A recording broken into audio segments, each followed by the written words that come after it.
આજના સમયમાં social media માત્ર મનોરંજનનું સાધન નથી રહ્યું, તે વ્યક્તિની ઓળખ, લોકપ્રિયતા અને વ્યવસાય સાથે પણ જોડાયેલું છે. પરંતુ શું તમે જાણો છો કે જ્યોતિષ શાસ્ત્રમાં એવા કેટલાક સૂત્ર અને સંકેત દર્શાવવામાં આવ્યા છે જે વ્યક્તિની લોકપ્રિયતા, અભિવ્યક્તિની શક્તિ અને જનસંપર્ક ક્ષમતાને પ્રભાવિત કરી શકે? કયા ગ્રહો સોશિયલ મીડિયા પર સફળતા સાથે જોડાયેલા માનવામાં આવે છે? કયા જ્યોતિષી પરિબળ મહત્વના છે આ ડિજિટલ યુગ માટે? જાણીએ જ્યોતિષાચાર્ય ઉર્વેશ કુમાર પંડ્યા પાસેથી.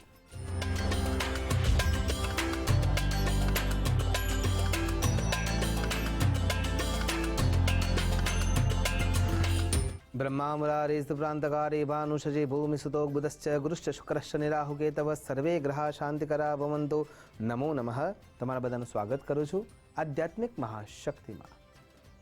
આજના જે આધુનિક યુગમાં જે સોશિયલ મીડિયાનો આપણે ઉપયોગ કરીએ છીએ અથવા આ ઇન્ટરનેટનો ઉપયોગ કરીએ છીએ, ઓનલાઈન કેટલાય પ્રકારના બિઝનેસ કરીએ છીએ, ખરા અર્થમાં જો વિચાર કરીએ તો એનો કોઈ ગ્રહો સાથે કનેક્શન છે ખરા?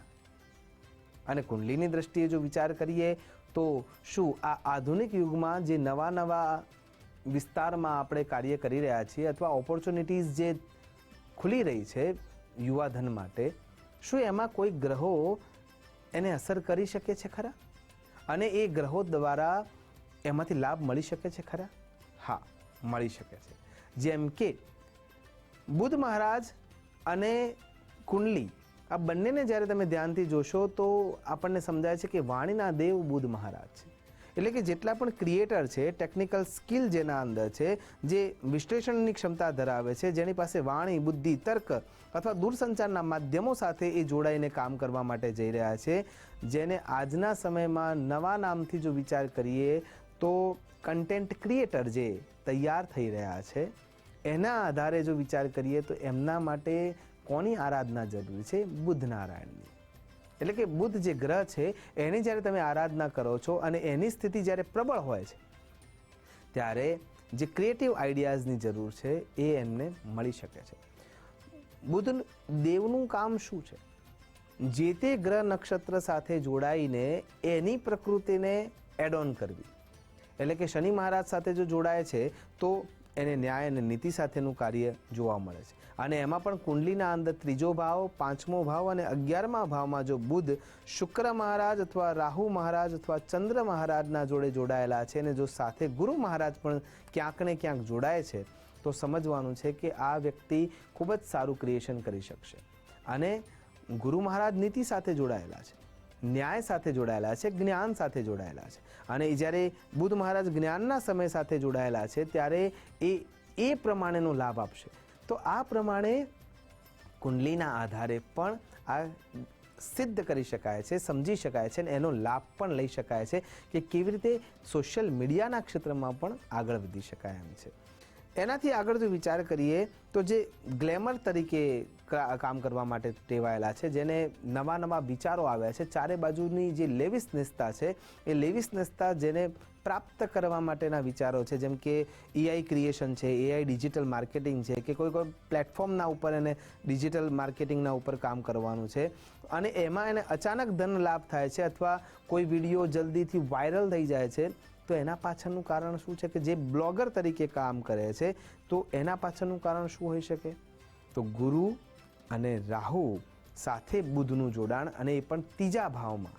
જ્યારે 3જા ભાવના અંદર બુધ મહારાજ છે અને રાહુ સાથે એ જોડાયેલા હોય તો સમજવાનું છે કે અચાનક ધન લાભ. કેમ કે રાહુનું જે મસ્તક છે એ વૈચારિક મસ્તક છે અને એટલા માટે એ લાભ આપશે પણ શોર્ટ ટાઈમનો લાભ હશે અને એ ફટાફટ અપ થશે અને પછી બીજા વિડીયોઝ જ્યારે તમે અપલોડ કરો છો, બનાવો છો તો એ પ્રમાણેની પાછી પ્રસિદ્ધિ નથી મળતી. જ્યારે તમારા કુંડલીના ભાવમાં જ્યારે 3જો ભાવ છે અને 3જા ભાવના અંદર બુધ અને જોડે રાહુ સાથે જોડાઈ જાય છે અને કોઈ જગ્યાએ ગુરુ મહારાજ પણ જોડાય છે ત્યારે તમને અચાનક એ હાઇટ્સ મળી જાય છે.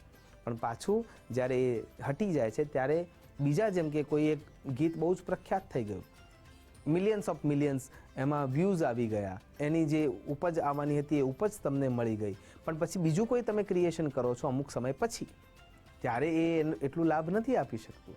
ક્રિએટર તો એ જ છે, પણ એ વખતે ગ્રહ નક્ષત્રોની સ્થિતિ બદલાઈ જાય છે, એટલા માટે થઈને એવું થઈ શકતું નથી હોતું. પણ એ જ રીતે જ્યારે આગળ વિચાર કરીએ કે જે મનોરંજનના ક્ષેત્ર સાથે જોડાયેલા છે, ગ્લેમરના ક્ષેત્ર સાથે જોડાયેલા છે, સૌંદર્ય પ્રસાધનના ક્ષેત્ર સાથે જોડાયા છે, અથવા કોઈ ક્રિએટિવ વ્યવસ્થા સાથે જોડાયા છે, જેમ કે કોઈ ફેશન બ્લોગર છે, કોઈ ફૂડ બ્લોગર છે, કોઈ ટ્રાવેલિંગનું બ્લોગિંગ કરે છે, અથવા ટ્રાવેલર બ્લોગર છે કે કેદારનાથ ગયા અને ત્યાં એને કોઈ વિડીયો તૈયાર કર્યો અને પશુપતિનાથના આગળ ગયા, અથવા કોઈ અન્ય ક્ષેત્ર આગળ ગયા, બદ્રી વિશાળ ગયા કે જગન્નાથપુરી ગયા, અને એની જે માહિતી આપે છે એ ટ્રાવેલર બ્લોગર તરીકે કામ કરે છે. અથવા કોઈ ફૂડ બ્લોગર છે તો એ જે દુનિયાની સૌથી શ્રેષ્ઠ સારામાં સારી જગ્યાઓ છે ને જ્યાં સારામાં સારું ભોજન મળી રહ્યું છે એના વિશેની જે માહિતી આપે છે, એને જ્યારે આગળ વધવું છે તો કુંડલીના અંદર ત્રીજો, સાતમો અથવા નવમો જે ભાવ છે એમાં શુક્ર મહારાજની સ્થિતિ પ્રબળ હોવી ખૂબ જરૂરી છે. અને જો શુક્ર મહારાજની સ્થિતિ પ્રબળ હોય, એના સાથે બુધ અથવા રાહુ જોડાય અને અમુક અંશોમાં ગુરુ મહારાજ જોડાયેલા હોય, દ્રષ્ટિ હોય એમની, તો આ પ્રમાણેની અવસ્થામાં એ આગળ વધી શકે છે. જેમ કે શુક્ર મહારાજ તમામ પ્રકારની સુખ સુવિધા અને લેવિસનેસ આપનારા દેવ છે. એ દેવતાની પ્રબળ પરિસ્થિતિના અંદર જ્યારે બુધ એમના સાથે જોડાય છે અને જ્યારે કુંડલીના આધારે જો વિચાર કરીએ તો ત્રીજો, સપ્તમ અથવા નવમો જે ભાવ છે એના અંદર જ્યારે આ અવસ્થા આવે છે તો સમજવાનું છે કે તમારા ફૂડ બ્લોગિંગ જે છે, જે ફેશન બ્લોગિંગ છે, અથવા જે ટ્રાવેલિંગ બ્લોગિંગ્સ છે, તો એ બધું જ આગળ વધી શકતું હોય છે. અને એટલા માટે આજના અવસ્થામાં પણ એ સૂત્રો ખરા અર્થમાં કાર્યગત જોવા મળે છે, જે કુંડલીગત છે.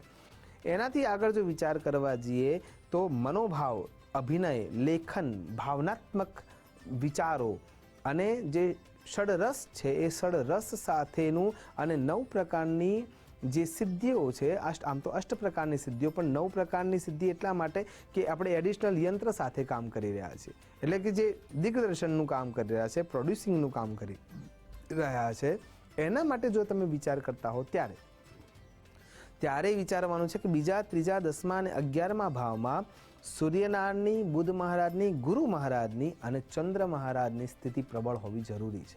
ત્યાંથી આગળ જ્યારે વિચાર કરીએ ત્યારે ટેકનિકલ માઇન્ડ જેની પાસે છે, ડેટા પ્રોસેસિંગનું જે કામ કરી રહ્યા છે, અથવા જે સ્ટ્રેટેજી બિલ્ડિંગનું કામ કરી રહ્યા છે, અથવા સિસ્ટમ ઓપરેટિંગનું કામ કરી રહ્યા છે, એને જો આગળ વધવું છે તો એના માટે દ્વિતીય ભાવ, તૃતીય ભાવ અને 10મ અને એકાદશ ભાવના અંદર જો ગુરુ મહારાજ સૂર્યનારાયણની સ્થિતિ પ્રબળ થતી હોય અને શનિ મહારાજ અથવા મંગળદેવની વક્ર દ્રષ્ટિ ત્યાં ના પડતી હોય તો એમાંથી લાભ મેળવી શકાય છે. અને ખરા અર્થમાં જો સિસ્ટમ ઓપરેટિંગનું કામ કરતા હોય એના માટે સૂર્યનારાયણની ઉપાસના ખૂબ જરૂરી થઈ જાય છે, કેમ કે એને નિયમિતતા અને સાવચેતી અને સાતત્યતાપૂર્ણ કાર્ય કરવાનું છે. તો આ અવસ્થા આપણને આ પ્રમાણેના ગ્રહો આપી શકે છે. તો ચાહે પુરાતન સમયની વ્યવસ્થા વિચાર કરીએ કે આધુનિક સમયની વ્યવસ્થા વિચારીએ, એમાં ખૂબ સ્પષ્ટતાથી એમ કહી શકાય એમ છે કે ગ્રહો, નક્ષત્રોની અસર એ જ પ્રમાણે વ્યાપ્ત છે.